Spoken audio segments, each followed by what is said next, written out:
ദൈവത്തിൻ്റെ അതിപരിശുദ്ധ നാമം മഹത്വമെടുക്കട്ടെ. ഇന്ന് ധ്യാനിക്കാൻ ആഗ്രഹിക്കുന്ന ചിന്ത: നീ മറ്റൊരുവനെ ഇടർച്ച വരുത്തരുത്. മറ്റൊരാൾക്ക് ഇടർച്ച വരുത്തരുത് എന്ന വാക്ക് നാം ജീവിതത്തിൽ എത്രമാത്രം ശ്രദ്ധിച്ചിട്ടുണ്ട്. ചിലർ മറ്റുള്ളവർക്ക് ഇടർച്ച വരുത്തുന്നതിൽ ഇഷ്ടമുള്ളവരുണ്ട്. ഞാനവനൊരു പണി കൊടുത്തിട്ടുണ്ട്, മറ്റൊരാൾക്ക് ഇടർച്ച വരുത്തുന്നതിൽ അവൻ എന്തോരം സന്തോഷിക്കുന്നു. എന്നാൽ വേറെ ഒരു കൂട്ടരുണ്ട്, തങ്ങളുടെ പ്രവൃത്തി മൂലം ആർക്കെങ്കിലും ഇടർച്ച വരുന്നുണ്ടോ എന്നവർ ശ്രദ്ധിക്കുകയേയില്ല. ഇടർച്ച വന്നാലും കൊള്ളാം, ഇടർച്ച വന്നില്ലേലും കൊള്ളാം. അതൊരു അലസ മനോഭാവമാണ്.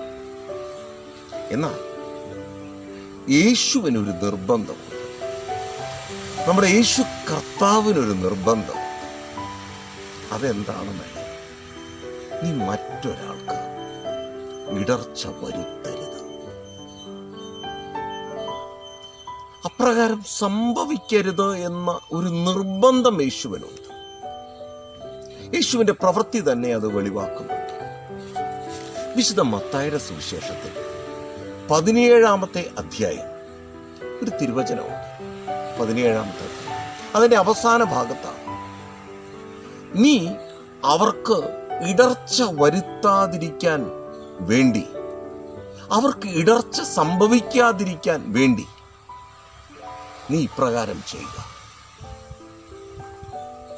ഇതിന്റെ പശ്ചാത്തലം ഞാൻ പറയട്ടെ. കഫർനഹൂം എന്നറിയപ്പെടുന്ന സ്ഥലം. പത്രോസും കൂട്ടരും എത്തിയപ്പോൾ തലവരിപ്പണം പിരിക്കുന്ന ചുങ്കം തലവരിപ്പണം പിരിക്കുന്ന ഒരു കൂട്ടർ പത്രോസിനെ സമീപിച്ചു. അവരുടെ ചോദ്യം ഇതാണ്: നിന്റെ റബ്ബി, നിങ്ങളുടെ ഗുരു തലവരിപ്പണം കൊടുക്കുന്നുണ്ടോ? അന്നത്തെ നിയമപ്രകാരം ഒരു പ്രായപൂർത്തിയായ വ്യക്തി 2 സൂസ തലവരിപ്പണം കൊടുക്കണം. സൂസ എന്നത് അവരുടെ നാണയമാണ്, അതൊരു വെള്ളി നാണയം. 2 സൂസ തലവരിപ്പണം കൊടുക്കണം. അത് ഗുരുവായ യേശു കർത്താവ് കൊടുക്കുന്നുണ്ടോ എന്നാണ് പത്രോസിനോട് ചോദിക്കുന്നത്. പത്രോസ് മറുപടി പറഞ്ഞു. ഒരു സംശയത്തിനും ഇടയില്ലാതെ വണ്ണം പത്രോസിന്റെ മറുപടി ഇതായിരുന്നു: ഉവ്വ. ആ വിഷയം അവിടെ കഴിഞ്ഞു. ശേഷം പത്രോസ് ഭവനത്തിലെത്തി. പത്രോസിന്റെ ഭവനം വേദപുസ്തകത്തിൽ അധിക രംഗങ്ങളിലൊന്നും പ്രതിപാദിക്കുന്നില്ല. ഇവിടെ പത്രോസ് ഭവനത്തിലെത്തിയപ്പോൾ യേശുവിന്റെ ശാന്തമായ ഒരു ചോദ്യം പത്രോസിനോട്: പത്രോസേ, ഞാൻ നിന്റെ അഭിപ്രായം അന്വേഷിക്കുകയാണ്.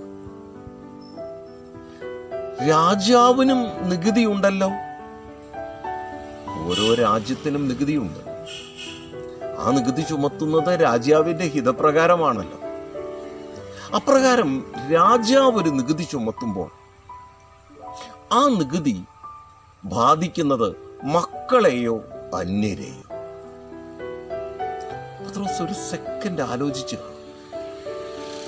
മക്കൾക്ക് നികുതി അങ്ങനെയില്ലല്ലോ. നികുതി കൊടുക്കുന്നവർ അന്യരാണോ? ആ രാജ്യത്തിന്റെ പ്രജകൾ. അങ്ങനെയെങ്കിൽ നമുക്ക് നികുതി ബാധകമല്ലല്ലോ. നാം സ്വതന്ത്രരല്ലേ?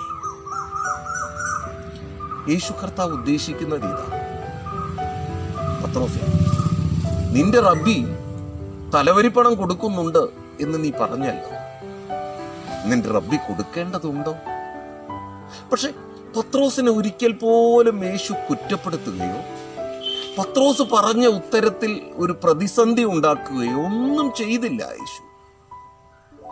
യേശു പറയുകയാണ്: അവർക്ക് ഇടർച്ച വരാതിരിക്കാൻ ഞാൻ ഈ പറയുന്നത് നീ ചെയ്യുക. നീ നിന്റെ ചൂണ്ടയെടുത്ത് കടലിലേക്ക് ചെന്ന് ചൂണ്ടയിടുക. പത്രോസ് ഇതിനു മുൻപ് ചൂണ്ടയിടുന്നത് നാം കാണുന്നേയില്ല. പത്രോസ് വല വീശുന്നവനാണ്. പത്രോസിന് വള്ളവും വലയുമുണ്ട്. മീൻ കിട്ടുന്ന രംഗവും മീൻ കിട്ടാത്ത രംഗവും നാം കണ്ടിട്ടുണ്ട്. പത്രോസിനെ അത്ഭുതപ്പെടുത്തുന്ന മീൻപിടുത്ത രംഗങ്ങൾ പത്രോസ് മുഖാമുഖം യേശുവുമായിട്ടുള്ള ബന്ധത്തിൽ കണ്ടിട്ടുണ്ട്. പക്ഷെ പത്രോസ് ചൂണ്ടയിടുന്നത് നമ്മൾ കണ്ടിട്ടില്ല. എന്നാൽ ഇവിടെ യേശു ആവശ്യപ്പെടുന്നത് പത്രോസിനോട് ചൂണ്ടയിടാനാണ്.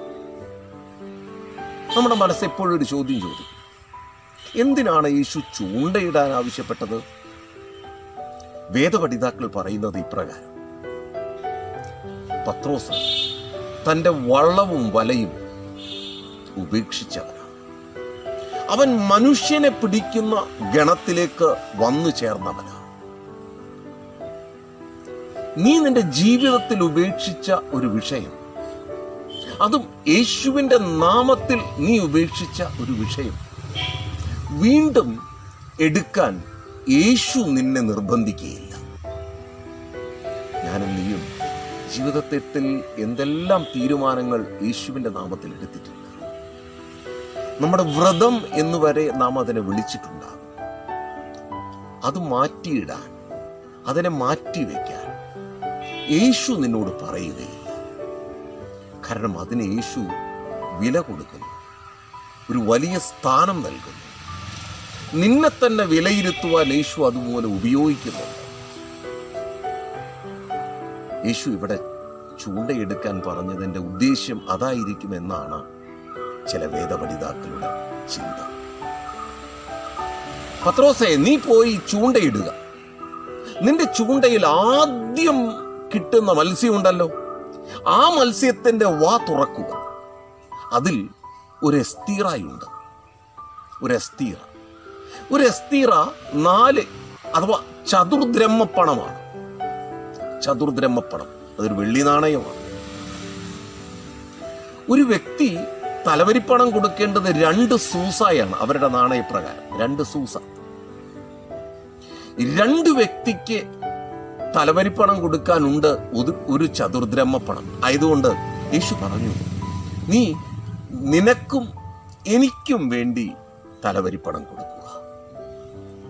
തനിക്ക് വേണ്ടി തലവരിപ്പണം കൊടുക്കുന്നതിനെ കുറിച്ച് പത്രോസ് ചിന്തിച്ചിട്ട് പോലുമില്ല.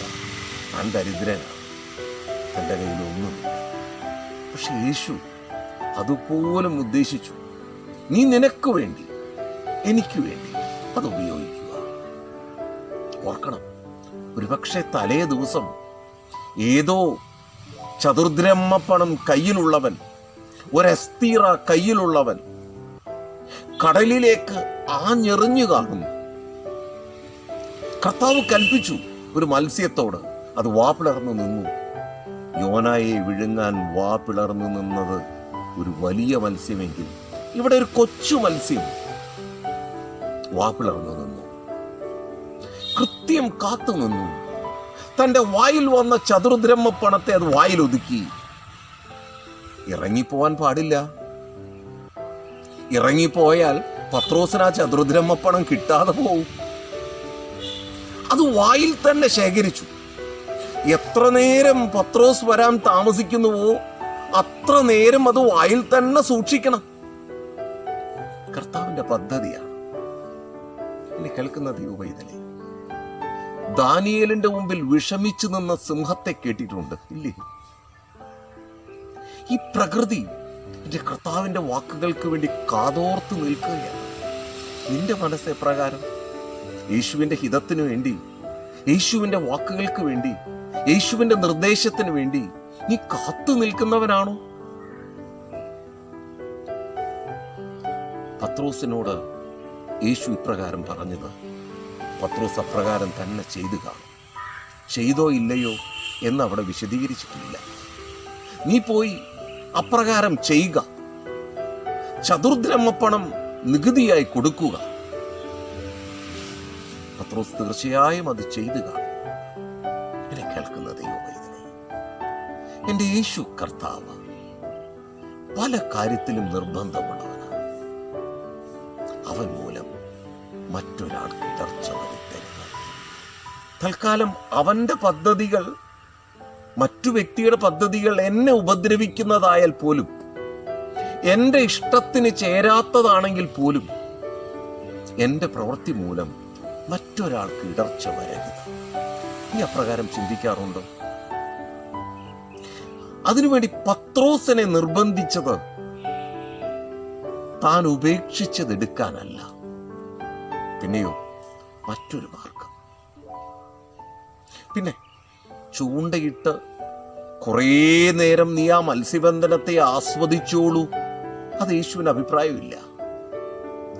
ആദ്യത്തെ മത്സ്യം തന്നെ നമ്മുടെ ആവശ്യം നിറവേറ്റും.